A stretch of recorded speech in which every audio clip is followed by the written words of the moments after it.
الحمد لله رب العالمين والصلاة والسلام على سيد المرسلين وعلى آله وأصحابه أجمعين أما بعد সম্মানিত হাজিরিন, সম্ভবত আগামী জুমার দিন থেকে জিলহজ মাসের প্রথম তারিখ শুরু হবে। জিলহজ মাসের প্রথম 10 দিন খুবই গুরুত্বপূর্ণ দিন। রমজানের পরে সবচাইতে গুরুত্বপূর্ণ দিন হলো আল্লাহ তাআলার নিকটে জিলহজ মাসের প্রথম 10 দিন। আমাদের এই সমাজে এই 10 দিন নিয়ে আলাপ আলোচনা তেমন হচ্ছে না। আবার এই 10 দিনের যে আমল করতে হবে সে ব্যাপারেও আমাদের লোকজন সচেতন নয়। এজন্য আমি প্রথমে এই 10 দিনের গুরুত্ব সম্পর্কে, আমল সম্পর্কে আমি আপনাদের সামনে আলোচনা করব। সম্মানিত হাজিরিন, বুখারী শরীফে বর্ণিত আছে, রাসূলুল্লাহ সাল্লাল্লাহু আলাইহি ওয়াসাল্লাম বলেন, মা মিন আইয়ামিন আল আমালুস সালিহু ফিহা আহাব্বু ইলাল্লাহি মিন হাযিহিল আইয়াম, ইয়ানি আইয়ামুল আশর। قالوا يا رسول الله ولا الجهاد في سبيل الله؟ قال لا الجهاد في سبيل الله إلا رجل خرج بنفسه وماله ما لم يرجع من ذلك بشيء। আল্লাহর নবী বলেন, জিলহজ মাসের প্রথম 10 দিনের নেক আমলের চাইতে অন্য কোনো দিনের আমল আল্লাহ তাআলার কাছে অধিক প্রিয় নয়। সাহাবায়ে কেরামগণ জিজ্ঞেস করলেন, ইয়া রাসূলুল্লাহ, আল্লাহর পথে জিহাদ করাও কি এই 10 দিনের আমলের চাইতে উত্তম নয়? রাসূল সাল্লাল্লাহু আলাইহি ওয়াসাল্লাম বলেন, লাল জিহাদু ফি সাবিলিল্লাহ, আল্লাহর পথে জিহাদ করার চাইতেও এই 10 দিনের আমল আল্লাহর কাছে বেশি প্রিয়। তবে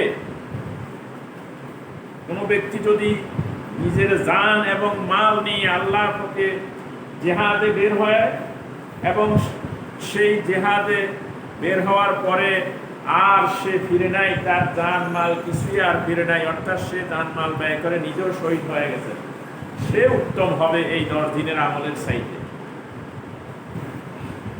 সহিহ হাদিস, বুখারী শরীফের হাদিস।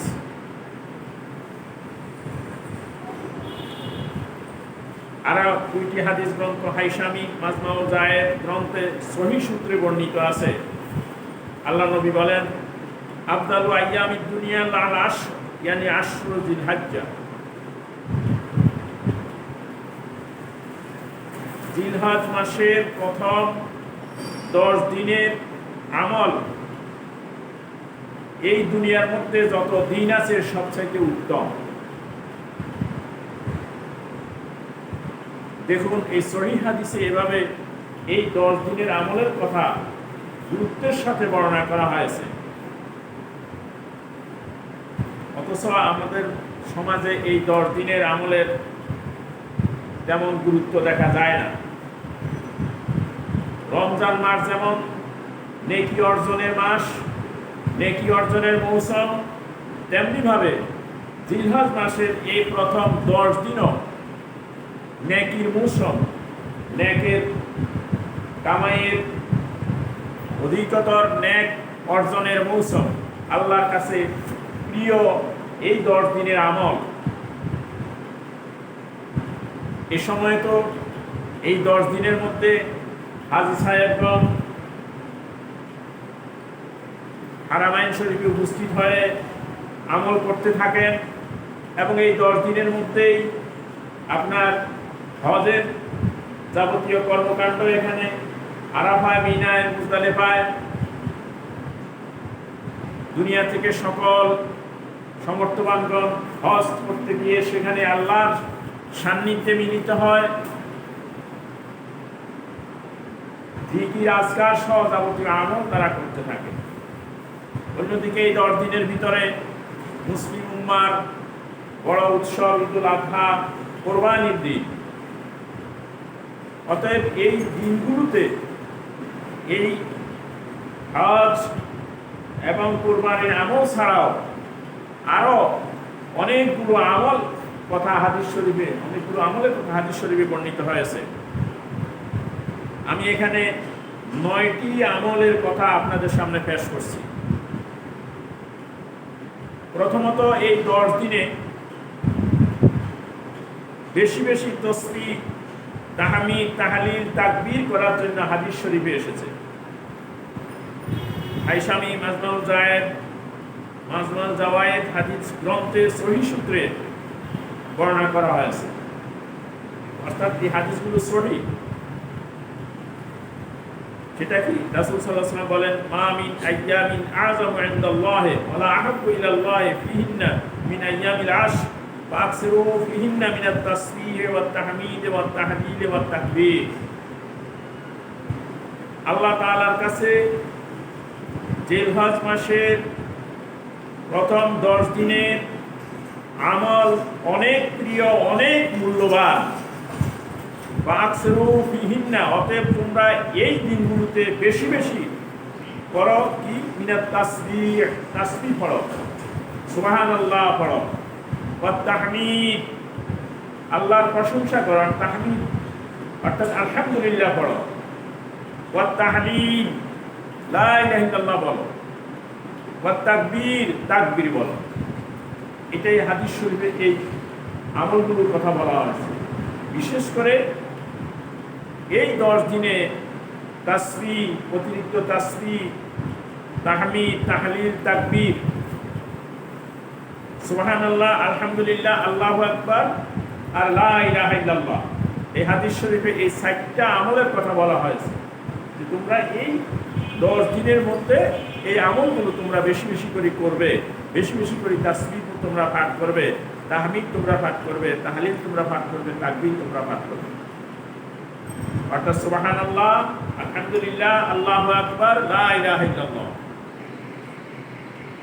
আল্লাহর পবিত্রতা বর্ণনা করবে, আল্লাহর প্রশংসা করবে, আল্লাহর বরত্ব বর্ণনা করবে, আল্লাহর উলুহিয়াত, আল্লাহর মাবুদিয়াত, একমাত্র আল্লাহ যে ইলাহ তার বর্ণনা করবে। হাদিস শরীফে দেখা যায় সাহাবায়ে কেরামগণের মধ্যে অনেকেই, হযরত আবু হুরায়রা সহ, এই 10 দিনের মধ্যে বাজারে চলে যেতেন। তারা গিয়ে সেখানে জোরে জোরে তাকবীর, তাহলিল, তাহমিদ এগুলা করতেন, যাতে করে মানুষের স্মরণ হয় এই যে 10 দিন, এই 10 দিনে তোমরা বেশি বেশি করে তাসবিহ, তাহলিল, তাহমিদ তোমরা করতে থাকো। তো আমাদের এই 10 দিনের মধ্যে আমরা এই আমলটা করার জন্য চেষ্টা করব, বেশি বেশি করে তাসবিহ, তাহমিদ, তাকবীর, তাহলিল আদায় করব।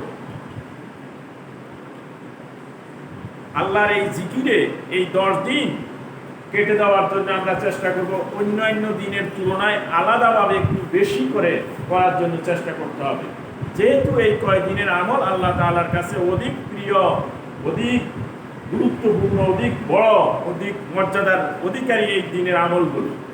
অতএব কারণে আমরা এই দিনে, এই 10 দিনে আমরা এই আমলগুলো করার চেষ্টা করব। 2 নম্বরে যে আমলের কথা হাদিস শরীফে এসেছে সেটা হলো জিলহজ মাসের রোজা রাখা। এই 10 দিনের মধ্যে 9 দিন, কোন হাদিসে আছে 9 শব্দ এসেছে হাদিস শরীফে, এটা 9টা রোজা রাখো। বিশেষ করে ইয়াউমে আরাফা, আরাফার দিনে রোজা রাখো। হাদিস শরীফে এসেছে, সহিহ মুসলিমে বর্ণিত হয়েছে হাদিস, সিয়ামু ইয়াউম আরাফা আহতাসিবু আলাল্লাহি আন ইউকাফিরা সানাতাল্লাতী ক্বাবলাহু ওয়া সানাতাল্লাতী বা'দা। আল্লাহ নবী বলেন, আরাফার দিনের রোজা আমি আল্লাহ তাআলার কাছে আশা করছি এই যে তোমাদের পিছনের 1 বছরের গুনাহ এবং সামনের 1 বছরের গুনাহ আল্লাহ তাআলা মাফ করে দিবেন। তাহলে আরাফার দিনের রোজা রাখলে পরে সেটা বিগত 1 বছরের এবং সামনের 1 বছরের গুনাহ আল্লাহ তাআলা মাফ করে দিবেন। তাহলে এই পুরো 9 দিন 10 দিন তো 10 তারিখ তো ঈদের দিন রোজা রাখা যাবে না, বাকি 9 দিন রোজা রাখার এই আমলটা আমরা করতে পারি। আর না পারলে অন্তত আরাফার দিনের রোজা, আরাফার দিন, হাদিস শরীফে আরাফার দিনের কথা বলা হয়েছে, লক্ষ্য করবেন। আমরা সাধারণত আমাদের দেশের 9 তারিখে রোজা রাখার ব্যাপারে চিন্তা করি। 9 তারিখের রোজা কিন্তু আরাফা হয় আমাদের দেশের দিন অনুযায়ী 8 তারিখে। এই কারণে হাদিস শরীফে যেহেতু আরাফার দিন রোজা রাখার কথা বলা হয়েছে, তো আরাফার দিন রোজা রাখাই উত্তম, অধিক ভালো বলে আমরা মনে করতেছি। আর কেউ যদি আমাদের দেশের 9 তারিখেও রোজা রাখতে চায়, তাহলে সে 2টা রোজা রাখলেও রাখতে পারে। যেহেতু 9 দিন রোজা রাখার কথাই বলা হয়েছে, সেখানে আরাফার দিন 8 তারিখের আরাফার দিনে রোজাও রাখলো, পরবর্তী 9 তারিখের রোজাও সে রাখলো, 2টা রোজা রাখলো, তার সকল আমলেই আদায় হয়ে যায়। 3 নম্বরে এই 10 দিনের আমল যেটা আমাদের করা উচিত সেটা হলো কিয়ামুল লাইল, রাতের নামাজ। রাতে একটু অধিকতর দণ্ডায়মান হওয়া, বেশি বেশি নফল নামাজ, তসবিহ তাহলিল, রাত জেগে ইবাদত করার চেষ্টা করা।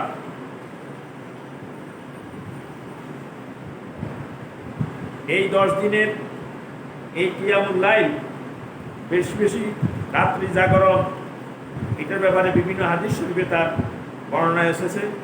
অতএব কারণে আমরা কিয়ামুল লাইল এর গুরুত্ব বুঝে এই 10 দিনের মধ্যে সেই কিয়ামুল লাইল করার জন্য আমরা চেষ্টা করব। 4 নম্বরে হলো এই 10 দিনে গুনাহ থেকে বেঁচে থাকার জন্য আলাদা একটা প্রচেষ্টা থাকা চাই। এমনি তো গুনাহ সকল সময় বেঁচে থাকতে হবে, কিন্তু এই 10 দিন আল্লাহ তাআলার কাছে খুবই গুরুত্বপূর্ণ। হাজী সাহেবগণ মক্কা, মিনায়, মুজদালিফা সেখানে আছেন, আর আমরা এখানে আছি। আমরা তাদের সাথে মিল করে আমরা এই 10 দিনের মধ্যে গুনাহ থেকে বেঁচে থাকার চেষ্টা করব। 5 নম্বরে ফরজ ইবাদত সমূহ গুরুত্বতার সাথে আমরা আদায় করব। ফরজ নামাজ যেগুলো আছে জামায়াতের সাথে সুন্দরভাবে গুরুত্ব দিয়ে আদায় করার জন্য এই 10 দিনে আমরা সচেষ্ট হব। 6 নম্বরে যারা কোরবানি দিবে তারা এই 10 দিন জিলহজ মাসের 1ম তারিখ থেকে 10 তারিখ কোরবানি পর্যন্ত নখ, চুল, শরীরের পশম ইত্যাদি কাটা থেকে বিরত থাকবে। কোনো স্কলারদের মত অনুযায়ী এই দিনে নখ, চুল, শরীরের কোনো এগুলা কাটা, এগুলাকে হারাম মনে করতেছে। কারণ রাসূল বলছেন করো না, এই কারণে তারা এটার দ্বারা সেটা বুঝাইতেছে। এই কারণে জিলহজ মাসের 1 তারিখ আসার আগে সতর্ক হয়ে নিজের নখ ইত্যাদি কেটে নিয়ে, মোষ কেটে নিয়ে, যাতে করে আবার 10 তারিখ পর্যন্ত থাকা যায়, তার জন্য এই সময় প্রস্তুতি নিতে হবে। এ ব্যাপারে মুসলিম শরীফের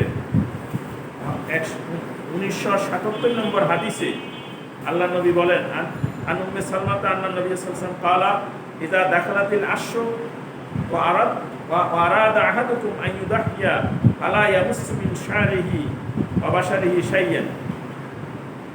উম্মে সালমা রাদিয়াল্লাহু তাআলা আনহা থেকে বর্ণিত, তিনি বলেন নবী করিম সাল্লাল্লাহু আলাইহি ওয়াসাল্লাম বলেছেন, ইযা দাখালাতিল আশহু, জিলহজ মাসে যখন 10 তারিখ তোমাদের সামনে আসে আর তোমাদের কেউ কোরবানির ইচ্ছা করে, তাহলে সে যেন তার চুল, নখ, শরীরের অংশ থেকে কোনো কিছু যেন সে না স্পর্শ করে, না কাটে। অতএব এই সহিহ হাদিসের এই আমলটা আমাদের সমাজে কমই প্রচলিত আছে। এজন্য এটার দিকে আমরা লক্ষ্য রাখবো যে এই 10 দিনে আমরা চুল, নখ ইত্যাদি কাটা থেকে বিরত থাকবো। এই 10 দিনের বড় আমল তো হলো হজ। 7 নম্বরে আমি সেটার কথা বলছি। এই 10 দিনে বড় আমল হলো হজ করা। আর তারপরে 8 নম্বরে সমর্থবানদের কোরবানি করা। সমর্থবান যারা আছে তারা কোরবানি করবে এই 10 দিনের ভিতরে। এই আমলে 9 নম্বর আমল হলো তাকবীরে তাশরিক। 9 তারিখ ফজর থেকে আরম্ভ করে 13 তারিখ আসর পর্যন্ত তাকবীরে তাশরিক, আল্লাহু আকবার, আল্লাহু আকবার, লা ইলাহা ইল্লাল্লাহু, আল্লাহু আকবার, আল্লাহু আকবার, লিল্লাহিল হামদ, এই তাকবীর দিবে। তাকবীর আল্লাহর বড়ত্ব বর্ণনা করবে। প্রত্যেক ফরজ নামাজের পরে অন্তত একবার করে বলা ওয়াজিব। সম্মানিত ভাইয়েরা, এবার কোরবানি সম্পর্কে আমরা আপনাদের সামনে আলোচনা করছি। জিলহজ মাসের 10 তারিখ কোরবানির ঈদ, ঈদুল আযহা। সামনে যেহেতু আমাদের ঈদুল আযহা আছে, আগে থেকে সেগুলো যদি আমাদের জানাশোনা থাকে আমরা সেভাবে প্রস্তুতি নিতে পারব। সেজন্য এই 10 তারিখে গুরুত্বপূর্ণ আমল হলো কোরবানি করা। রাসূল সাল্লাল্লাহু আলাইহি ওয়াসাল্লাম বলেছেন, মান ওয়াজাদা সাআতান লা লিআন ইউদাহিয়া ফালাম ইউদাহি ফালা ইয়াহদুর মাসাল্লানা। মুস্তাদরাকে হাকিমে হাদিসটা বর্ণিত আছে এবং হাদিসের সনদ সহিহ। নবী করিম সাল্লাল্লাহু আলাইহি ওয়াসাল্লাম বলেন, তোমাদের মধ্যে যাদের সামর্থ্য আছে কোরবানি করার, তারা যদি এই দিন কোরবানি না করে তারা যেন আমার মুসাল্লায় না আসে, আমাদের ঈদগাহে যেন তারা না আসে। তাহলে এই হাদিস দ্বারা এর গুরুত্ব বোঝা গেল। মুসলমান সমাজের অন্তর্ভুক্তটাকে রাখা হলো না আল্লাহ নবীর ঘোষণা অনুযায়ী যে আমাদের মুসাল্লায় তোমরা আসবে না। যারা সমর্থ আছে তারা কোরবানি, যারা কোরবানি যারা না করবে তারা যেন আমাদের মুসাল্লায় না আসে। এই কোরবানির ফজিলত অনেক গুরুত্বপূর্ণ। শিক্ষার কথা আমি পরে আলোচনা করছি। আল্লাহ নবী বলেন, ইমাম তিরমিজি রহমাতুল্লাহ আলাইহি তার গ্রন্থে বর্ণনা করেন যে রাসূলুল্লাহ সাল্লাল্লাহু আলাইহি ওয়াসাল্লাম এই উদ্হিয়া সম্পর্কে বলেন, কোরবানি সম্পর্কে বলেন, লিসাহিবিহা বিকুল্লি শাআরাতিন হাসানা। এই কোরবানির দাতা যে পশু কোরবানি দিল, সেই পশুর প্রত্যেকটা পশমের বিনিময়ে তার জন্য নেকি লেখা হবে। তাহলে কোনো দুর্বল হাদিসে যেগুলো এসেছে যে এইটা মানে জান্নাতে যাওয়ার বাহন হবে, মুসরাত পার করার বাহন হবে ইত্যাদি বলা হয়েছে। এই জন্য কোরবানির গুরুত্ব অত্যধিক। এই দিনে কোরবানির চাইতে উত্তম আমল আর অন্য কোনো কিছু নয়, হাদিসে বর্ণিত আছে। তো এই কোরবানির এই গুরুত্ব অনুধাবন করে যাদের সামর্থ্য আছে তারা যেন এই কোরবানি থেকে আমরা বিরত না থাকি। আমাদের এখন যে অবস্থা আছে দেশে করোনা ভাইরাস মহামারীর কারণে আমরা অনেকেই হয়তো এটা চিন্তা করতেছি যে আমরা কোরবানি না করে পয়সা করে বিলিয়ে দিবে ইত্যাদি। কিন্তু আসলে আমাদের সকল কাজ চলছে আজকে সারা দুনিয়ায়, হাটে বাজারে এখানে সেখানে সব কাজ চলছে। এখন আমরা কি শুধু আল্লাহর এই ইবাদত, মহান এই ইবাদত থেকে বিরত থাকবো? আমার তো মনে হয় যেভাবে হোক আমরা অন্যান্য কাজগুলো যেভাবে আদায় করছি, আমরা কোরবানিটাকেও সেভাবে আদায় করার জন্য চেষ্টা করব। নিজেরা সতর্ক হয়ে নবীর সুন্নাত অনুযায়ী আত্মরক্ষার ব্যবস্থা করে আমরা কোরবানি আদায় করব। সম্মানিত ভাইয়েরা, কোরবানির এবার শিক্ষা ও উদ্দেশ্য নিয়ে আমি আলোচনা করছি।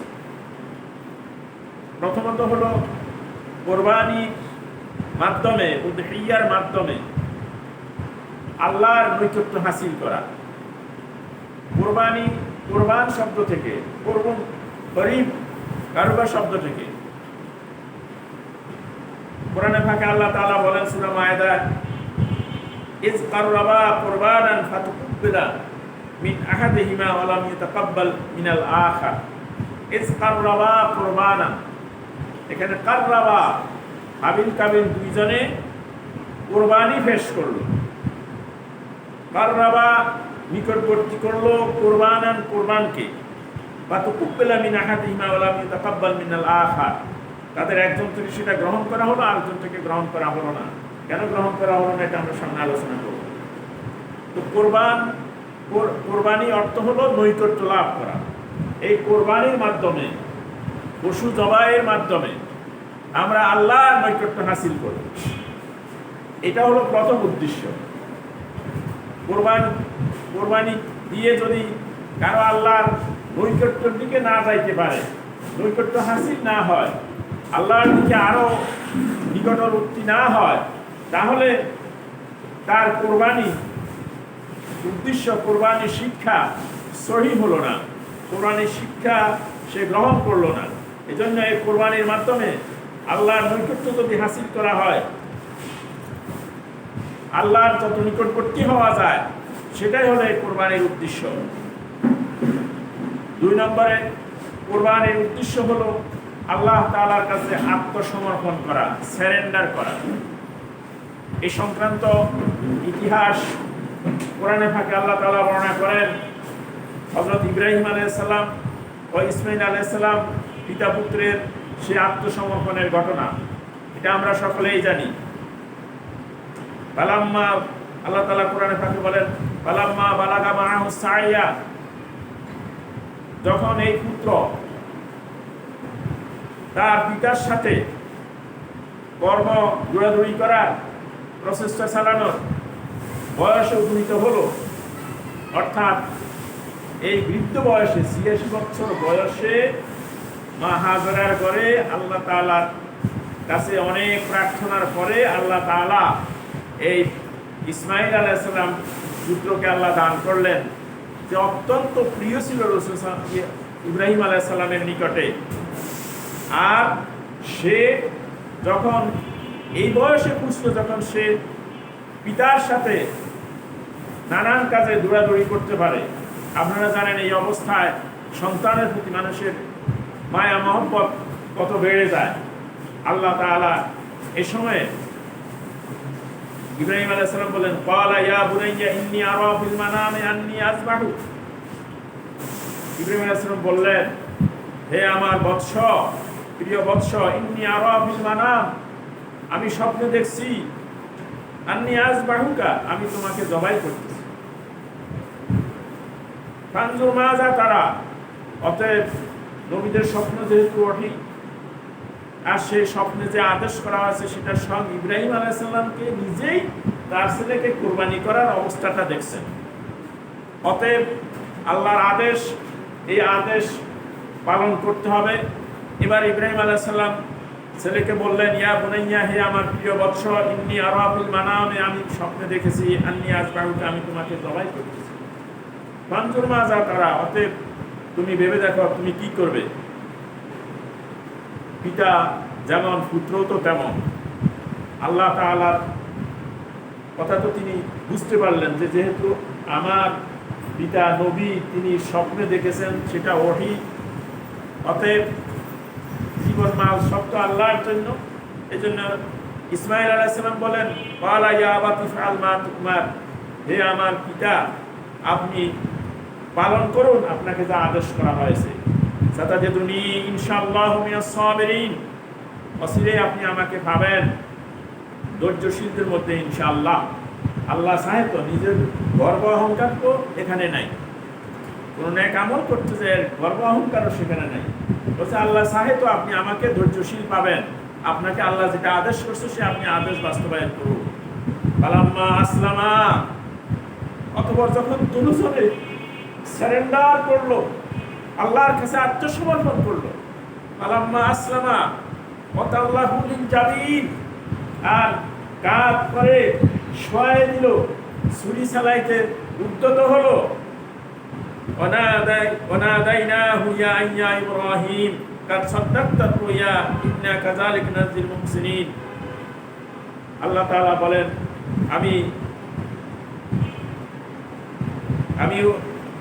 আমি ডাক দিয়ে বললাম, হে ইব্রাহিম, তুমি তোমার স্বপ্ন বাস্তবায়ন করেছ। ইন্না কাযালিকা নাজিল মুহসিনিন, অর্থাৎ এই অবস্থায় যখন তিনি ছুরি চালাইতেছিলেন, এমন সময় আল্লাহ তাআলা ডাক দিয়ে বললেন, হে ইব্রাহিম, তুমি তোমার স্বপ্ন, তোমার আদেশ পূর্ণ করেছ, তুমি সত্যিকারের সারেন্ডার করেছ। তোমার নিজের সবচেয়ে প্রাণপ্রিয় বস্তু কোরবানি করার যে আদেশ তোমাকে দেওয়া হয়েছে সে আদেশ তুমি বাস্তবায়ন করেছ। অতএব সেখানে ইসমাঈল আলাইহিস সালামের পরিবর্তে আল্লাহ তাআলা বেহেশত থেকে একটি দুম্বা মেষ এনে জবাই করার জন্য, কোরবানি করার জন্য তাকে দিলেন।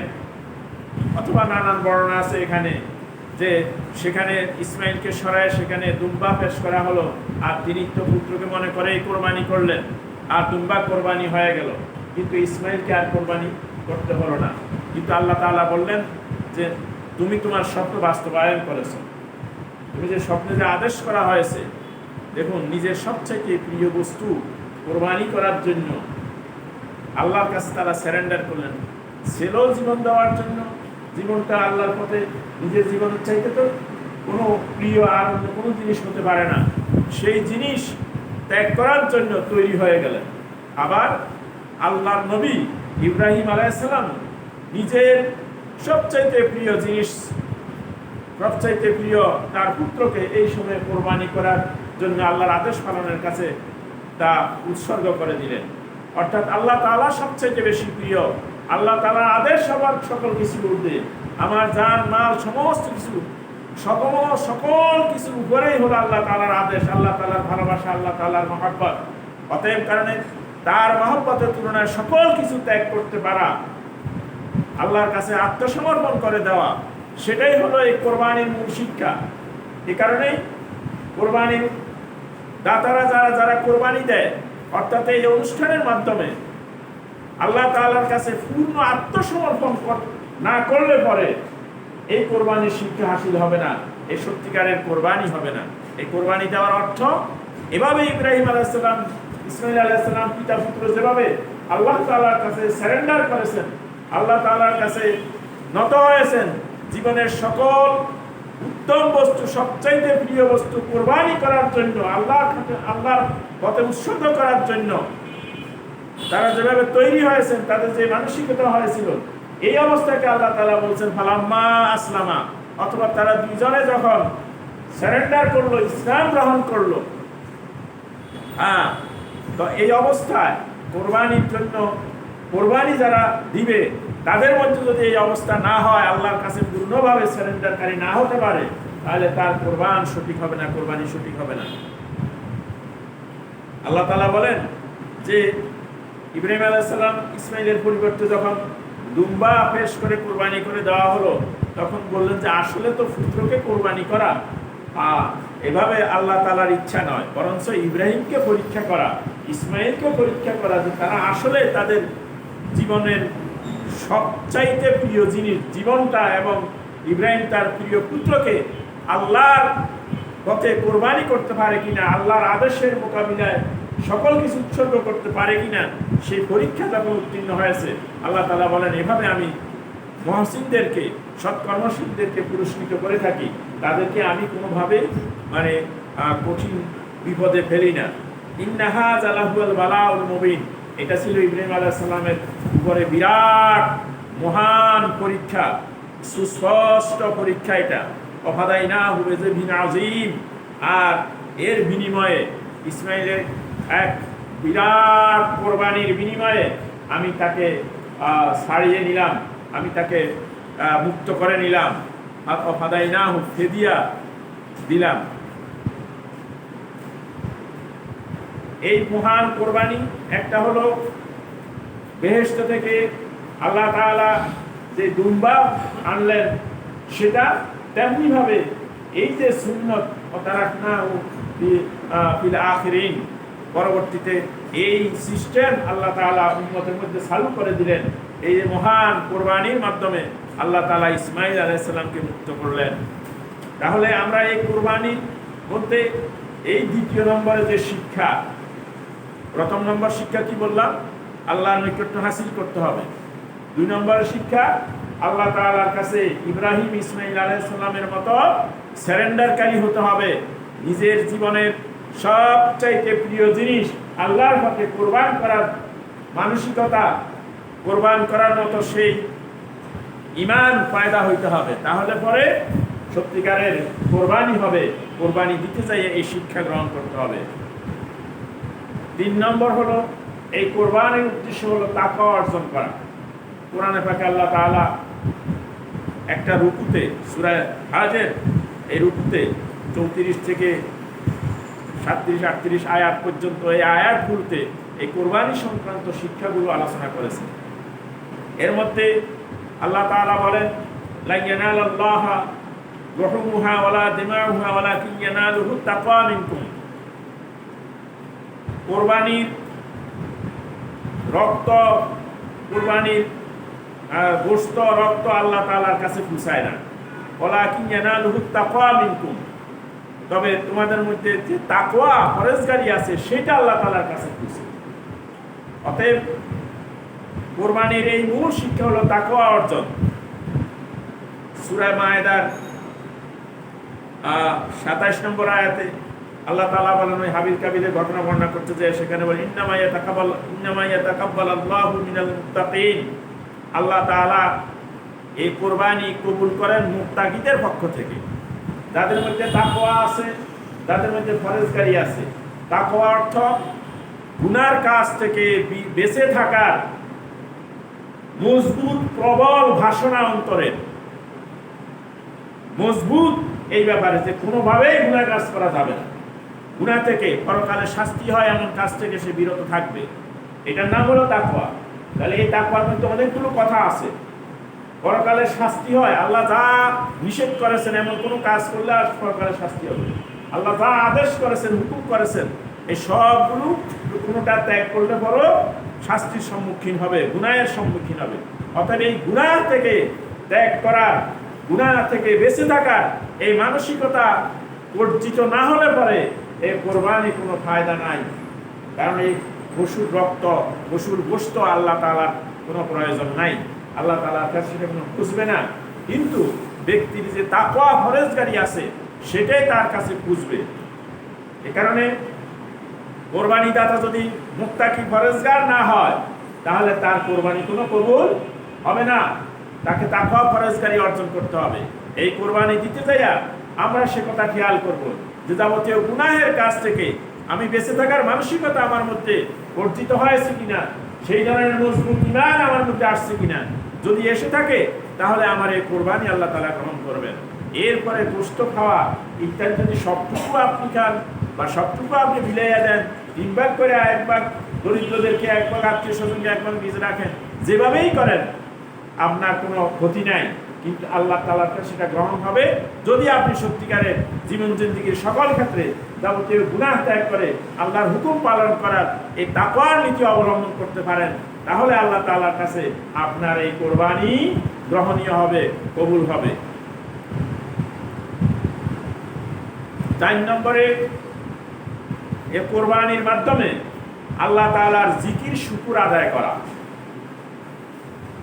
আল্লাহ তাআলা এই সূরা হজের 34 নম্বর আয়াতে বলেন, ওয়ালিকুল্লি উম্মাতিন জাআলনা মানসাকান লিয়াজকুরু ইসমাল্লাহি আলা মা রাযাকাহুম মিন বাহিমাতিল আনআম ওয়া ইলাহুকুম ইলাহুন ওয়াহিদ ফালাহু আসলিমু ওয়া বাশশিরিল মুখবিতিন। অত্যন্ত গুরুত্বপূর্ণ কথা। কেন আল্লাহ তাআলা এই কোরবানি সিস্টেম চালু করলেন? আল্লাহ বলেন, ওয়ালিকুল্লি উম্মাতিন, প্রত্যেক উম্মতের জন্য জাআলনা মানসাকান, আমি করেছি কোরবানির বিধান।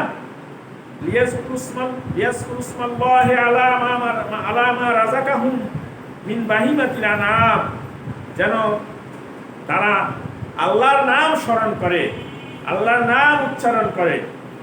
আলা মা রাযাকাহুম, তাদেরকে যে রিজিক আমি দিয়েছি, মিন বাহিমাতিল আনআম, চতুষ্পদ জন্তু থেকে, গৃহপালিত চতুষ্পদ জন্তু দিয়ে তাদেরকে আমি তাদের যে রিজিকের ব্যবস্থা করলাম, এটার উপরে তারা আল্লাহর নাম নিবে, আল্লাহর জিকির করবে। এই জন্য আমি এই কোরবানির বিধান আমি দিয়েছি। বা ইলাহুকুম ইলাহুন ওয়াহিদ, জেনে রাখো তাহলে তোমাদের মাবুদ, তোমাদের ইলাহ একমাত্র একজন। ফালাহু আসলিমু, তার জন্য তোমরা সারেন্ডার করো, ইসলাম গ্রহণ করো, তার কাছে পূর্ণ সারেন্ডার করো। ওয়াবাশশিরিল মুখবিতিন, আর যারা এভাবে সারেন্ডার করবে, নত হবে, বিনয়ী হবে, বিনম্র হবে, আল্লাহর হুকুমের কাছে নত হয়ে যাবে, তাদের জন্য এই শুভ সংবাদ। এই আয়াতের মাধ্যমে আমরা অনেকগুলো কথা আছে, এর মধ্যে আমরা আল্লাহর জিকির আদায়ের কথা এখানে বলা হয়েছে। তাহলে এই যে কোরবানির পশু জবাই করবে আমরা, এরপরে আল্লাহর নাম নিতে হবে, বিসমিল্লাহ আল্লাহু আকবার বলতে হবে, আল্লাহর কথা স্মরণে আসতে হবে।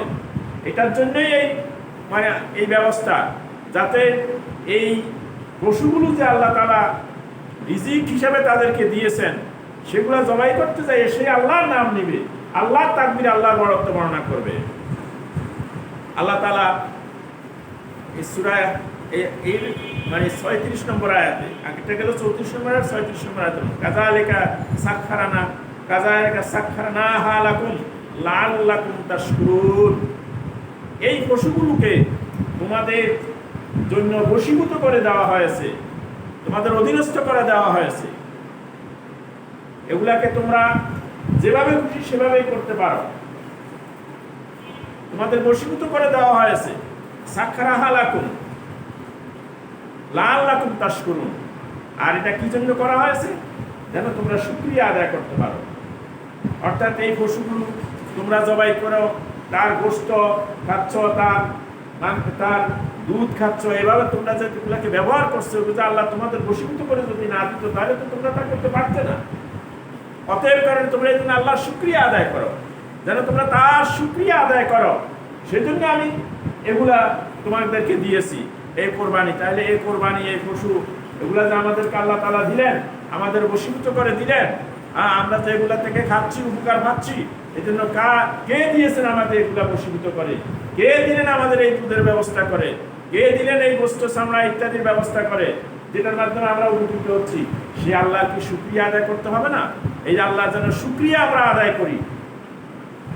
এই কোরবানির শিক্ষার মধ্যে এই একটা গুরুত্বপূর্ণ শিক্ষা আমাদের, আমরা যেন শুকরিয়া আদায়কারী হই। কাযালিকা সাখখারাহা লাকুম লিতুকাব্বিরু আলা মা হাদাকুম ওয়া বাশশিরিল মুহসিনিন। 37 নম্বর আয়াতে আল্লাহ তাআলা বলেন, এভাবে আমি তোমাদের জন্য এই পশুগুলোকে, এই উটকে, এই গরু ছাগল, ভেড়া মহিষ ইত্যাদিকে তোমাদের বশীভূত করে দিয়েছি, লিতুকাব্বিরু আলা মা হাদাকুম ওয়া বাশশিরিল মুহসিনিন।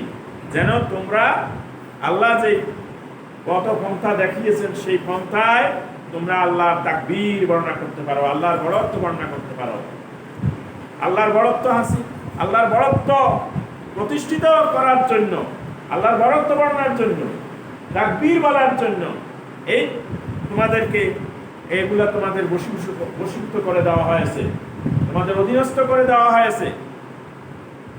আল্লাহ যে আমাদেরকে এই পশুগুলো অধীনস্থ করে দিলেন, তার দুধ, তার গোশত, তার চামড়া, তার পশম ইত্যাদির মাধ্যমে আমরা উপকৃত হচ্ছি। এই জন্য আল্লাহর তাকবীর বর্ণনা করতে হবে, আল্লাহর বড়ত্ব বর্ণনা করতে হবে। বলে তুকাব্বিরু, তোমরা যেন তার তাকবীর বর্ণনা করতে পারো, আল্লাহর বড়ত্ব বর্ণনা করতে হবে। আল্লাহই তো একমাত্র বড়। জীবন জিন্দিগির সকল ক্ষেত্রে তাকেই বড় মানতে হবে। তাকে বড় না মানলে পরে, তাহলে পরে অন্যকেই বড় মানা হয়। অতএব কারণে আল্লাহর তাকবীর বর্ণনা করা এই কোরবানির, এই পশু জবাইয়ের বড় উদ্দেশ্য। আল্লাহ বলেন, ওয়া বাশশিরিল মুহসিনিন, মুহসিনদের জন্যই হলো শুভ সংবাদ। এরপরে এই হজরের 35 নম্বর আয়াতে আল্লাহ তাআলা আরো গুরুত্বপূর্ণ শিক্ষা দিয়েছেন যে আল্লাযীনা ইযা যুকিরাল্লাহু ওয়াজিলাত কুলুবুহুম ওয়াস-সাবিরিনা আলা মা আসাবাহুম ওয়াল মুকিমিস সালাতা ওয়া মিম্মা রাযাকনাহুম ইউনফিকুন। এখানে গুরুত্বপূর্ণ 4টা শিক্ষার কথা আল্লাহ তাআলা বর্ণনা করেছেন। যে কি আল্লাহ তাআলা জিকির স্মরণ করার জন্যই তো এই কোরবানিগুলো পশু জবাই করবে, আর এরপর আল্লাহ তাআলার নাম স্মরণ করবে।